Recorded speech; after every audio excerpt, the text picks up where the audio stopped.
अब आपको एक बड़ी न्यूज एजेंसी रॉयटर्स की ऐसी रिपोर्ट के बारे में बताते हैं जिसका भारत सरकार की एजेंसी पीआईबी ने फैक्ट चेक कर दिया।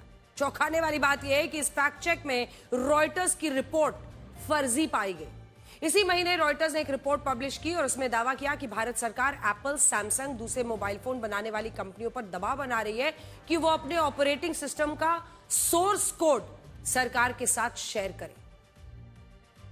इस रिपोर्ट में रॉयटर्स ने लिखा कि भारत सरकार 83 नए सिक्योरिटी स्टैंडर्ड्स लागू करने की तैयारी कर रही है। इन नियमों के तहत मोबाइल कंपनियों को अपना सोर्स कोड सरकारी लैब में जांच के लिए देना होगा। इसके अलावा मोबाइल बनाने वाली कंपनियों को किसी भी बड़े सॉफ्टवेयर अपडेट से पहले सरकार को सूचना देनी होगी। रॉयटर्स ने यह भी लिखा कि एप्पल हो, सैमसंग हो, ऐसी कंपनियां सरकार की इस योजना का गुप्त रूप से विरोध कर रही है क्योंकि सोर्स कोड उनकी सबसे बड़ी इंटेलेक्चुअल प्रॉपर्टी है। रॉयटर्स के इस दावे का भारत सरकार की एजेंसी पीआईबी ने, प्रेस इंफॉर्मेशन ब्यूरो ने फैक्ट चेक कर दिया और कहा कि यह दावा फर्जी है, भ्रामक है। पीआईबी ने कहा कि सरकार ने स्मार्टफोन बनाने वाली कंपनियों से सोर्स कोड मांगने का कोई प्रस्ताव रखा ही नहीं। इलेक्ट्रॉनिक्स और इंफॉर्मेशन टेक्नोलॉजी मंत्रालय सिर्फ मोबाइल फोन की सुरक्षा को लेकर इस इंडस्ट्री से जुड़े एक्सपर्ट्स और कंपनीज के साथ रूटीन चर्चा कर रहा है और यह सुरक्षा मानकों को बेहतर बनाने की सामान्य प्रक्रिया है। अभी कोई नियम नहीं बनाए गए। रॉयटर्स ने दावा किया कि उसे यह सूचना सरकार के कुछ डॉक्यूमेंट्स और मीटिंग्स के हवाले से मिली। सरकार चाहती है कि यूजर्स को फोन में पहले से इंस्टॉल एप्स को हटाने का विकल्प मिले।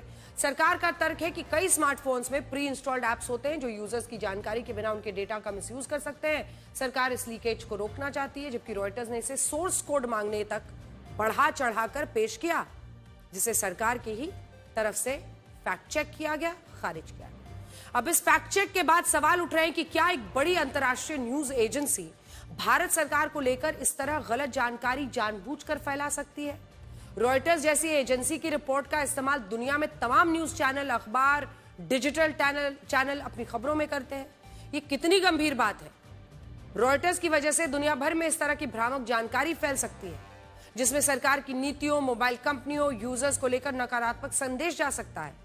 आज आपको यह भी जानना चाहिए कि आखिर सोर्स कोड क्या है और क्यों भारत की टेलीफोन यानी मोबाइल फोन बनाने की तेजी से बढ़ रहे ग्राफ से कई लोग बड़े परेशान, हताश दिख रहे हैं, जिसकी वजह से सोर्स कोड को लेकर ये अफवाह फैलाई गई। सोर्स कोड किसी भी सॉफ्टवेयर या ऑपरेटिंग सिस्टम का बेसिक डिजिटल ब्लूप्रिंट होता है। सोर्स कोड से यह समझा जा सकता है कि फोन कैसे काम करता है, उसकी सेफ्टी फीचर्स कैसे हैं।